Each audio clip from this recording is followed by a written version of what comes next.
अस्सलामुअलैकुम वरहमतुल्लाहि वबरकातुह। अल्हम्दुलिल्लाह वस्सलातु वस्सलामु अला रसूलिल्लाह। गुनाहों की बख्शिश का ज़रिया बनने वाले आमाल में से एक अमल नमाज जुमा की अदायगी भी है।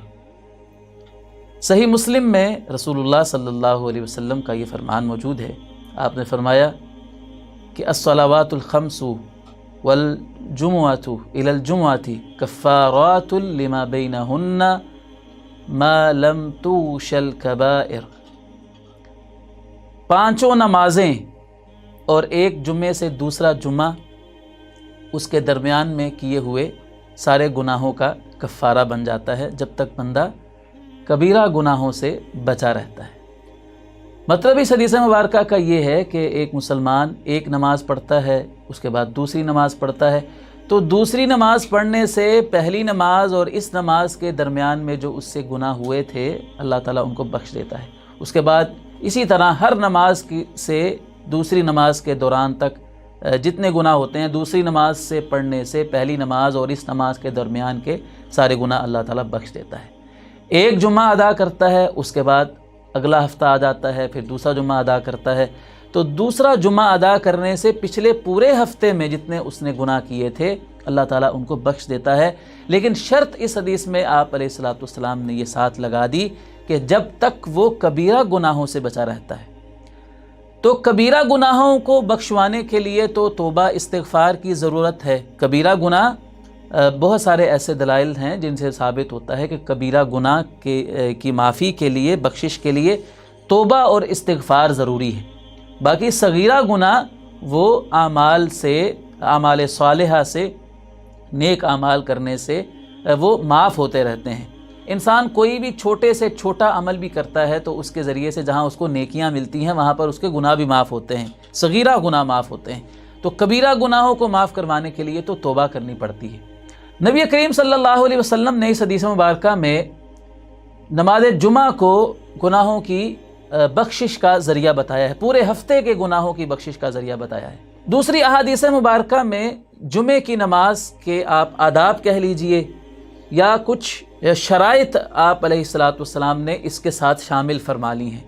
मिसाल के तौर पर सही मुस्लिम ही की एक हदीस में आप अलैहिस्सलातु वस्सलाम ने फरमाया कि जो शख्स गुस्ल करता है, गुस्ल करने के बाद फिर मस्जिद में आता है और मस्जिद में आकर उतनी नमाज पढ़ता है जितनी उसकी किस्मत में है। क्या मतलब कि मस्जिद में आता है, अभी जुम्मा शुरू नहीं हुआ है, खुतबा शुरू नहीं हुआ है, तो वो मस्जिद में आकर सुन्नतें अदा करता है। 2 सुन्नतें पढ़ी, 4 पढ़ी, 6 पढ़ी, जितना उसको मोहलत मिलती है खुतबे की अदायगी से पहले वो उतनी रकतें पढ़ लेता है। कम अज़ कम 2 रकतें तो पढ़नी ही पढ़नी है। अगर खुतबा हो भी रहा हो फिर भी अगर कोई मुसलमान मस्जिद में दाखिल होता है तो उसे 2 रकतें पढ़कर ही मस्जिद में बैठना है। नबी करीम सल्लल्लाहु अलैहि वसल्लम एक मरतबा जुम्मे का खुतबा इरशाद फरमा रहे थे, तो एक शख्स मस्जिद में दाखिल हुआ और दाखिल होकर बैठ गया। तो आपने उससे पूछा कि क्या तूने 2 रकतें पढ़ी हैं? तो उसने कहा कि नहीं। तो आपने फरमाया कुम फसल्ली रकातैन, खड़े हो, 2 रकतें पढ़ो और फिर बैठो। तो मालूम यह हुआ कि खुतबे के दौरान भी अगर कोई मस्जिद में आता है तो उसको 2 रकतें पढ़ कर ही बैठना है। तो आपने फरमाया कि जो शख्स गुस्ल करता है जुमे के दिन, फिर मस्जिद में आता है, जो उसकी किस्मत में रकतें जितनी लिखी हुई हैं नफल सुन्नत वो अदा करता है और फिर बैठ जाता है जुमे का खुतबा सुनने के लिए और ख़ामोशी के साथ खुतबा सुनता है, तो अल्लाह ताला उसके इस जुमे से पिछले जुमे के दरमियान जितने भी गुनाह थे अल्लाह ताला इस नमाज जुमा की अदायगी के साथ उसके पूरे हफ्ते के गुनाह माफ़ फरमा देता है और मज़ीद 3 दिन के गुनाह अल्लाह ताला बख्श देता है। गोया कि एक जुमा पढ़ने से एक मुसलमान के 10 दिनों के गुनाह, सगीरा गुनाह अल्लाह रब्बुल इज़्ज़त मुआफ़ फरमा देता है। इसी तरह सही बुखारी की एक हदीस में जुमे के ज़रिए से गुनाहों की बख्शिश का जो मामला है, इसमें आप अलैहिस्सलाम ने 2 और शर्तें उसमें ऐड कर दी हैं। एक शर्त आपने ये उसमें शामिल की है कि गुनाह उसके बख्शे जाते हैं कि जो गुस्ल करता है घर से और फिर चल कर मस्जिद में आता है और मस्जिद में आकर बैठ जाता है और ख़ामोशी के साथ खुतबा सुनता है, खामोशी के साथ खुतबा सुनता है, खुतबे के दौरान کوئی لغو کام نہیں کرتا، کوئی لغو بات نہیں کرتا. ایک یہ شرط لگائی اور دوسری یہ شرط لگائی آپ نے کہ وہ لوگوں کی گردنیں بھی نہیں پھلانگتا ہے. جب مسجد میں آتا ہے تو جہاں پر اس کو جگہ مل جاتی ہے وہاں پر ہی بیٹھتا ہے. تو اس کے بعد آپ نے فرمایا کہ پھر جمعہ ادا کرتا ہے تو اس کے گناہ بخش دیے جاتے ہیں. تو یہ دو آداب، ان کو بھی خاص طور پر آپ نے گویا کہ شرط کے طور پر شامل کر لیا کہ خطبہ سننے کے لیے جب آتا ہے تو لوگوں کی گردنیں بھی نہیں پھلانگتا اور خاموشی کے ساتھ خطبہ سنتا ہے، توجہ کے ساتھ خطبہ سنتا ہے. تو اللہ رب العزت اس کے 10 دنوں کے گناہ، 1 ہفتے کے اور 3 دن زائد اللہ تعالیٰ اس کے گناہ بخش دیتا ہے. اور یاد رکھیے کہ خطبہ جمعہ اس کو سننا اور پھر نماز جمعہ کی ادائیگی، یہ آپ نے جو جتنی بھی احادیث سماعت فرمائی ان میں خطبے کے سننے کا بھی خاص طور پر ذکر ہوا ہے. ہمارے ہاں بدقسمتی سے اس معاملے میں بہت سستی پائی جاتی ہے. بہت سارے لوگ شاید یہ سمجھتے ہیں کہ خطبہ سننا کوئی ضروری تو نہیں ہے، لوگ اس کو معمولی سمجھتے ہیں. اور اکثر مساجد میں دیکھا گیا ہے کہ لوگ مساجد میں اس وقت پہنچتے ہیں کہ جب جماعت کھڑی ہونے والی ہوتی ہے، وہ خطبے کو معمولی سمجھتے ہیں.